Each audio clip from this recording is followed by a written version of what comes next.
Hello, everyone. Welcome. And today I'm joined by very special friend and guest, Shannon O'Hara. Thanks for being here, Shannon. Yoo-hoo!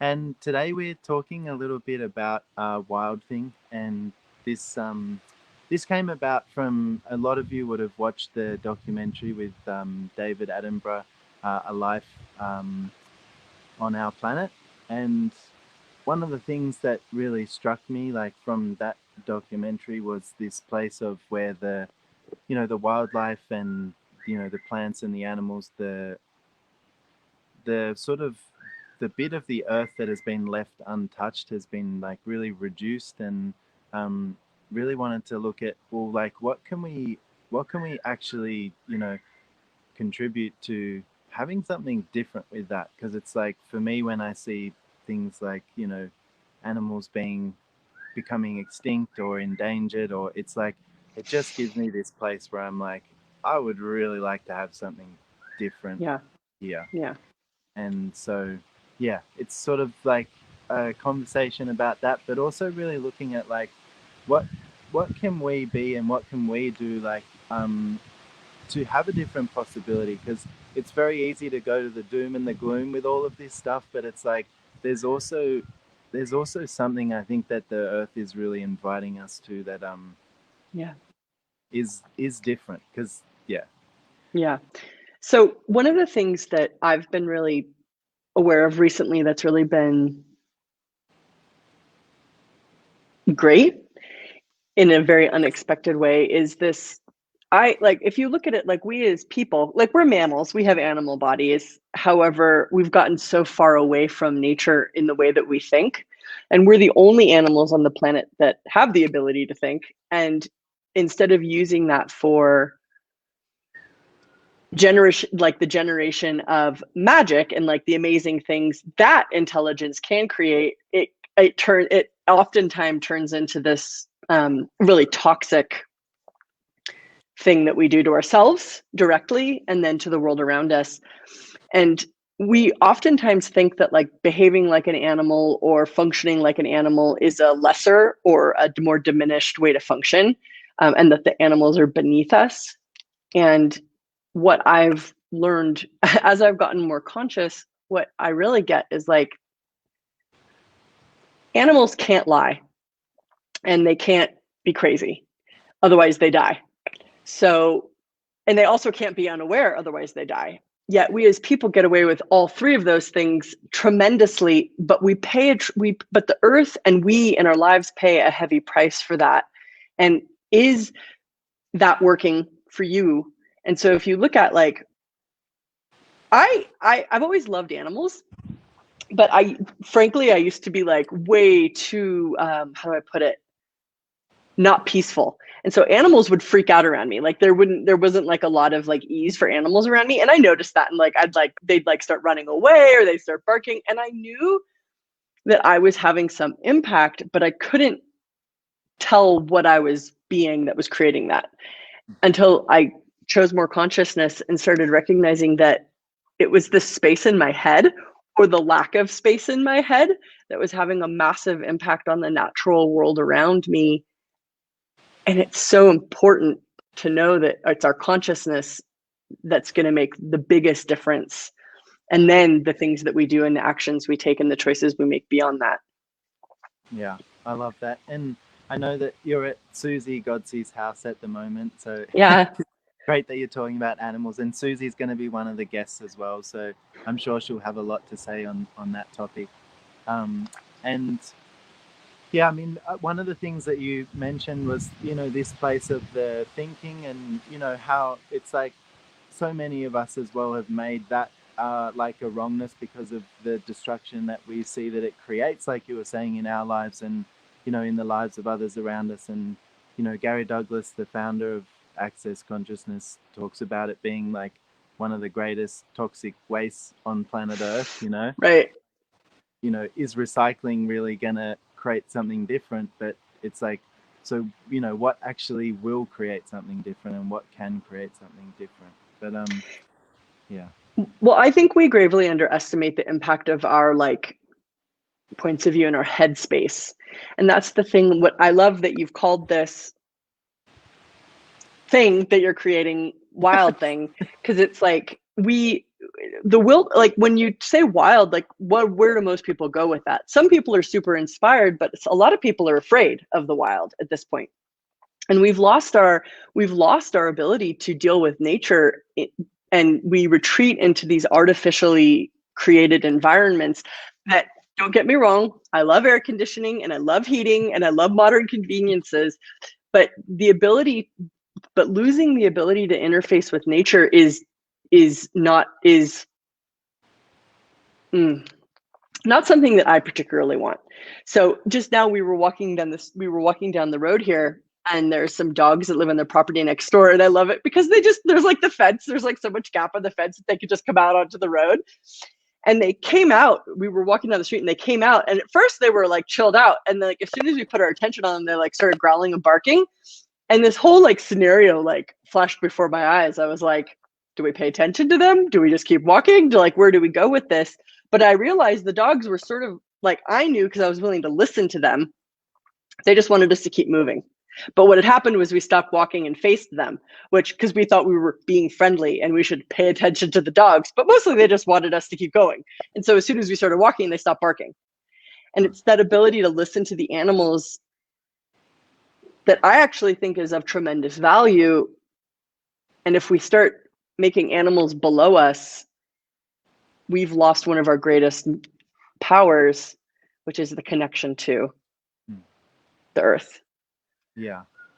Actually, I have a story as well about animals. When I was young, I like when I was a baby, my mum tells this story about how she was changing the sheets, and we lived in like a place in the deep forest when I was little, and she was changing the sheets and lifted the pillow, and there was a snake actually curled up under this pillow, and it had been there the whole night, and it had just been there for the the warmth, but it's like it hadn't done anything. It wasn't like a danger to me or anything. It was just like laying there sleeping, and it really gave me this different place, because so much of what people talk about with snakes is it's going to kill you, or it's going to, and a lot of people don't like snakes, but like for me it gave me this really different place of like, oh, it's like it's and I guess I've always had that with me as well, of like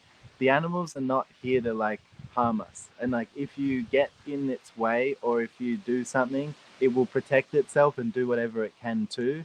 But Yeah. it's like there is so much sort of like invented stuff around that animals are bad because they can in some circumstances like harm us, or but they contribute so much to the like the energy of the land in a different way. And I think we as people, like talking to Tim and Tanya Bottoms on the last Facebook Live as well, it's like they talk a lot about how you can be different energies with the earth that actually contribute to it being greater.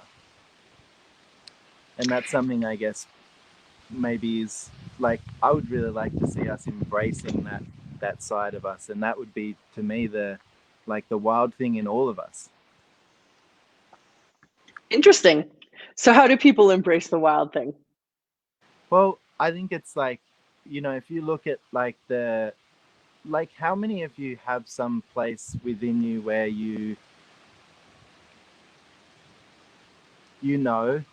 but also there is like there's something different about you, that you have like a place where you're connected to everything.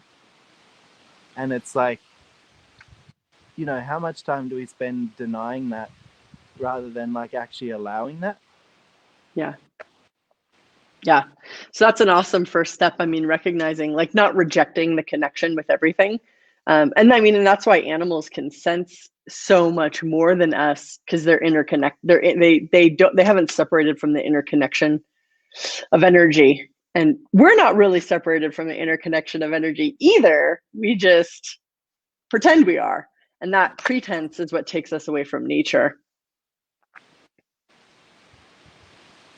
Can I ask you something, Shannon? I know Yeah. at the end of the maestro class, there was some sort of like awareness that you got about a different way that like of being with the earth, and also like requesting something different of the earth. Can you sort of talk a little bit of, I could try. I would say yeah, that's a pretty big conversation for like a Facebook Live. okay, But I can do my best. It's like, and it's interesting. So if you go back to what you said, like I got a different way of being with the earth. It wasn't even really it was with anything. It was I got being on in a whole nother dimension and stratosphere. And that's essentially what I was talking about earlier, talking about like my impact on the animals and watching how my headspace was affecting not just the animals, but really it's like our headspace. It's like when you're thinking, you're not being. And thinking is so common, like we're all familiar with it, and it's like a socially acceptable and understood behavior. But being is this incredibly unfamiliar and heavily invalidated and ignored space. And so essentially it's like the earth bees. Nothing here thinks except for people. So it's like the earth bees, the animals bee, and it's the being that's one of like the building blocks of the universe. Thinking isn't a building block. Thinking just like is a distraction that's like constantly roaring in your universe, like a jet engine. So if you take away the thinking, then what's left? Being and knowing. And so, but and being has like no, you can't understand being. There's no logic. There's no reason to be. There's no justification for being.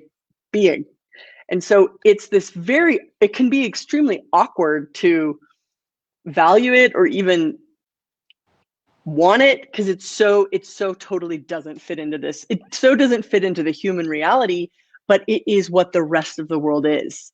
The forests be, the oceans be, the animals be. That's what that energy is when you go out in nature. It's being. And that's why nature can feel so nice. So I got being on a whole nother level.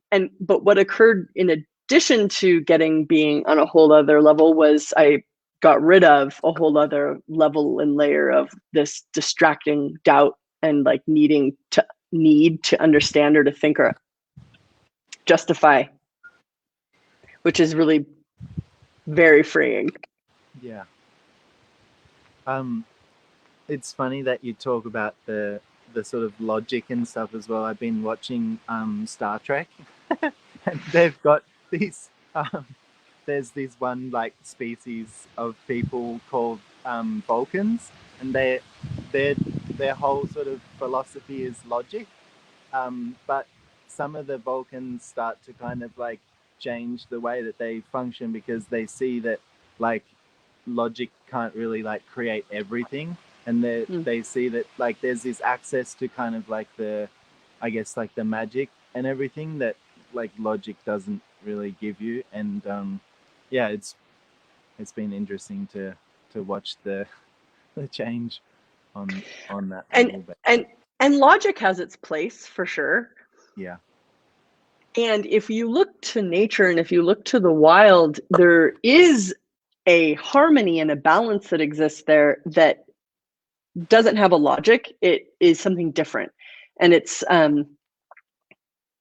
ultimately the intelligence of consciousness, which, I mean, right at its root, I think that's probably what's missing from most people, which is why our lives become an erosion of the earth rather than a collaboration and a harmonization with the earth, which I think would be such a different life and such a different world. And it's actually just a choice you have to start making with your body. Because it's like, if you didn't have a body, like most of this wouldn't really be an issue. But we embody the earth. Our bodies are literally made of the elements and organisms and resources of the earth. And if you will not embody, you are essentially rejecting the planet. yeah. And I mean, what a gift that the planet is and can be all the time, you know? Like it's like how amazing is it that we have a Exactly. body, we can swim in the ocean and walk in the Exactly. forest, and like Exactly. how lucky and privileged are we to share this gift with the planet. And that's exactly my sentiment as well, my friend, because it's like, I mean, Earth can be heaven and it can be hell. And it's sort of like your point of view that creates it. But it's like getting to swim in the ocean and feel the sunshine and hug another person that you love and taste chocolate. Like, if that's not heaven, what is, you know? Yeah. So that's the thing. Like, you see people really suffering their lives. And that's just like this whole other conversation that it's a choice. Yeah, it's a choice. Yeah. Well, and I mean, you know, we get to also go to some amazing places around the world. Like, you know, I'm thinking of some in particular, like New Zealand, Langkawi, Costa Rica, and like some of these places just have these amazing, like, different energies that are created by, like, you know, everything with the earth interacting, like, and you get this amazing, unique, like, receiving, and it's like that's really what I would. I don't want that to go away. I'd like that to be there for people, for plants, like. So yeah, part of this is like, I don't know, ensuring the planet's future as well. It's like, really, I just got a sort of a bit of a kick up the butt of like, we've there's got to be this place as well when it's like, if it's not about fixing your problems, or, you know, there's got to be Yeah. this place where we start to look for something that something different. Well, what is true, and I think it's what you said was you don't want to lose that, which is, or you don't want that to go away. And the thing that's true is that if you never give you up, that seed will never be lost. It's like you can't, and the really interesting thing is like, yeah, I'm not quite sure why this is where we have to go to get to where we need to go. It's sort of like, I really don't get, like, it never looks the way you think it's going to. But if you, the what's true is if you never give you up, meaning you know you trust you be you have you without having to prove it or justify it or fight against anything else, like you be, that magic will never die. And that is true also of nature, where it can be tremendously decimated and it generates. Nature never stops creating. Where have you stopped creating? By coming to conclusion or giving up, or coming to conclusion or giving up, or coming to conclusion or giving up. That's an artificially induced limitation that doesn't really exist. In that David Attenborough special that you're talking about that's on Netflix, what's it called? A Life on Our Planet. Yeah, a life on our planet. He starts it in Chernobyl, which I just think is like fucking rad, because like there's like, I mean, I think everyone listening knows what occurred in Chernobyl, and if you don't, there was a massive nuclear power plant meltdown there, and like everyone had to leave, and it sent out like nuclear waste all over Europe. That was in the 80s. Was that the 80s? The 70s? I'm not sure 80s? when it Believe happened. it was Yeah. I believe it was the early 80s, and he's walking around Chernobyl today, and it's like you still have a lot of the buildings and the structures that were built there, but it's all been reforested. Like nature is completely taken over. Yeah. I mean, that was the biggest man-made natural disaster yet. And so you look 40 years later, nature's taken over. So nature never quits. And it's this other thing of like, let's not fool ourselves. Like the earth is way stronger than us, and all it has to do is like shake a little bit and then we're all gone, which sort of Yeah. gives me the sense of peace. I'm like, well, the earth is still the boss, you know? Yeah. So it's like, what seed, what can you be, and what are you that you have to claim, own, and acknowledge, that is that vital seed of possibility, not from the hope and the dream and the wish and the prayer. No, it's like, it's actually knowing it is the strongest source on earth and can't ever be stopped. I think that's a really great place to leave this, and I want to talk to you, you know, more and more. But it's like Yes. we have a whole call to, you know, Yes. have a bigger conversation. And thank you so much. And just to let you guys know, these calls as well will be contributing to the profits will be going towards Actions for Futures, which is, check it out, actionsforfutures.com. And it's a movement in the world to create a different possibility. So check it out. And thank you so much, Shannon, and look forward to talking to you again soon. And thanks everyone for watching. All right, guys. Beautiful. Bye.